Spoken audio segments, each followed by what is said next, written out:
But here's the thing. I thought they might trade Jauan Jennings. He thought they might trade Jauan Jennings. I'm thinking Jauan was maybe hoping, but no, they really need him. What does it mean to you that they're holding on to Jauan Jennings despite the season he's had? This is another one because it's like I think I think there might be a little bit of a disconnect throughout this organization. I don't think the Niner owners want to pay Jauan Jennings, but I think Shanahan and Lynch has stated that Jauan Jennings is his favorite player. And Shanahan, absolutely loves Jennings. But it doesn't sound like they're going to pay him. And then there was a lot of speculation from some of the national people that they were going to move him. I don't think it makes sense to move him. If you lost to the New York Giants yesterday, then get him the hell out of the room. But because I don't think you're going to sign him long term. But if you're really trying to win, and I think that's what they are trying to do, why would you want to trade a receiver who's contributed so much to winning?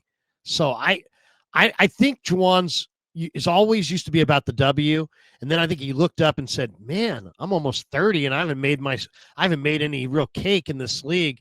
And so now I think he's not about winning in as much anymore. Now I think he's about winning and his money. And I think it's kind of screwed him up. I think it's kind of changed his whole dynamic as a player. But they love him as a competitor. He's still a great competitor. And as long as they're trying to win this year, I don't see it. I don't see where it made sense to move him. I don't think you're going to get anything for him. That's another reason you wouldn't move him. I don't think he's not the kind of guy that would attract any real price. Well, the Raiders traded Jacoby Myers. Felt like somewhat of a similar situation. He wanted out. I mean, he's playing better than Jauan Jennings, but Jauan Jennings probably, when healthy, is better than Jacoby Myers. I mean, I don't know. 6 1, half dozen the other. But to me, maybe I'm wrong. I feel like the Niners not trading Jauan Jennings indicates that maybe Ricky Pearsall and Brandon Ayuk aren't coming back anytime soon. I mean, the Niners haven't said they're coming back anytime soon. When we ask about them, they're like, yeah, maybe this week. And then it's like, oh yeah, it's not this week, but they won't say a timetable or that they're getting appreciably better. Maybe it's possible those guys are going to be out for a while and they actually really need Jauan Jennings. They're going to be throwing to Jauan Jennings a lot. Yeah, I mean, that's very possible. I mean, Pearsall injury, I mean, they won't say they're disappointed, but it just seems like it's taken an awful long time for him to get back. I'm disappointed. Yeah, I mean, my whole thing on draft day was like, hey, to me, it's like, hey, is this guy a good pick? He's a good pick if he's a super tough guy. But if he's anything short of a super tough guy, I don't like it as a pick because you got to be a super tough guy to operate in the middle of the field in the NFL. And then all these Niner fans are like, oh, he's Julian Edelman. I mean, that's just borderline crazy. So this is the toughest receiver maybe ever is Julian Edelman. Now this guy's the toughest guy ever. And then I'm like, I don't believe that. And sure enough, he's missed all kinds of time. I mean, and people say he's been shot. And it's like, okay, we're talking about two different things. We're not talking about toughness that way. We're talking about the ability to absorb NFL caliber hits on a weekly basis and keep going out there and keep running across the middle of the field with the same zest and excitement and that you've had the first time. He's getting popped and now he's out and he doesn't look very durable. And I would say he's glass until he proves that he isn't. Well, the crazy thing about Pearsall's current injury is that I agree with everything you just said, but this injury didn't occur over the middle. He was catching like a go ball down the sideline and banged his knee on the turf out of bounds. And This injury has now held him out like as long or longer than the gunshot wound. Like, what happened to his knee? I don't understand. They didn't put him on IR. He said it was no big deal, which is like, what is he going to say? But like, what is going on with Ricky Pearsall? It's not good. And the Niners have to, I guess I don't have to explain it, but what are we to expect from Ricky Pearsall going forward? Yeah. When they decide they want to explain that one to us, maybe they could do a little group package and we could get an explanation on where the hell Cowing is. How about Jacob Cowing? You invested a 4th round pick in Jacob Cowing and he has said nothing and we've gotten no updates at all. And the only update I got was Matt Barrows put out a thing where he said that he walked up to Cowing in the locker room and Cowing's told him that he's gotten close to returning 4 different times and keeps having a recurrence of his hamstring injury. Has Shanahan said that? Has anybody said that? Has anybody given us any update at all on Cowing? I mean, like none. So it's just, this. Hey, when people say the Niners should the issue with the Niners, maybe it's not a training staff issue, because I refuse to believe that training staffs work independently. They're working under the instruction of coaches or whatever, front office people. And the Niners, yes, they have injury issues. A lot of that in football is unavoidable and fluky. But the re-aggravation because the guy came back too soon, 4 times for Jacob Cowing, once for Yetur Gross-Matos, once for Brock Purdy. Like, this stuff can't keep happening. And someone needs to figure out why people keep getting re-injured in practice, coming back too soon. Like, that's the first thing the 49ers should fix. First thing. Well, and then, why do you have so many injuries? Why do you have guys? I mean, let's talk about Purdy for just a second. He's got turf toe. I'm not a doctor, Grant. I'm a radio guy who's now on YouTube. I'm not a doctor. You're not a doctor. We're not doctors. But guess what? We do have access to sometimes talk to doctors. And so I had a Walnut Creek orthopedic surgeon on my show, Dr. William Workman, last week. And he said, yeah, if you get turf toe, you need to stay off that toe for 2 to 6 weeks. And I'm like, well, what do you mean stay off? He's like, yeah, totally, in a boot, isolate, turn, no workouts, no nothing. Well, the Niners haven't done that. They had 2 weeks, and then he came back, and then he had a week or 2 that he wasn't at practice, and then he's back practicing, and it's never. Why is he practicing? Better. Why is he traveling to these away games? I don't understand. Why is he practicing? Yeah. Why? Yeah.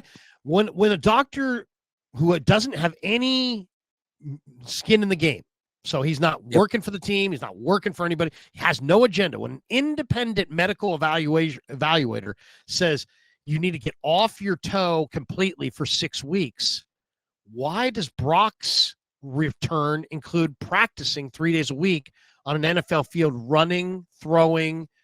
I don't get it. I don't get that. It makes no sense. So I don't know what to make of the whole Brock Purdy thing as far as his injury, other than I'd hold him out to the bye week and then, put him in there after the bye week and see how long he lasts. And hopefully he lasts 7 more games, because you got 4 more regular season games after the bye and 3 in the playoffs. And that would be the way I'd play my hand of cards. I mean, but for Shanahan to come out, no updates, and then you're on Cowing or some of these guys, and then you're just telling us, well, the Brock thing, he's never going to be right this year. Well, if he's never going to be right this year, why is he practicing? Why is he not on IR? And why is he not on IR? And why haven't you gotten another quarterback, in there if he's never going to be right this year? I'm not. And then they want to be on record as being like, this is Brock's team. So whenever Brock's ready to go, he's ready to go. But Brock against Jacksonville didn't look as good as Mac Jones has looked in any of the starts this year. So why, I think Brock Purdy's better than Mac. Some people think Mac's better than Brock. But even if you went with my idea that Brock's better than Mac is still better than Brock if Brock doesn't have mobility, accuracy, or arm strength. And he seems like those things are all impacted negatively by this turf toe. So I don't think they should be in this, like, whenever Brock's ready, we're putting him back out there. I wouldn't be in that mode. I mean, how did that work for you against the Jaguars? How did it look? It looked terrible. Let's take some super chats. Just a few. We'll get to all of them eventually. Michael McCann says, gifted with an easy schedule and a Super Bowl in their backyard, squandered by years of awful contracts, poor drafting, and bad trades. Lynch is done after 2025. Hold that thought. We are going to have a whole topic on whether that's the case. Joseph Ernberg says this team needs to lose every game for the draft. Tank. Wow. Ugh. Hey, Trent, thanks for strapping it up this year at 37 years old, but we're going to tank. Hey, Christian, thanks for trying so hard and taking all those hits, but it didn't matter. Cinema Pigeon says Niners third rounders are useless. 15 picks in Kyle era, Warner only bona fide star. Absolutely happy to get rid of them if a Chubb or McDonald were there. Jermaine Johnson, Michael Clemens, Harden Key. I mean, there's probably 15 guys they probably could have gotten.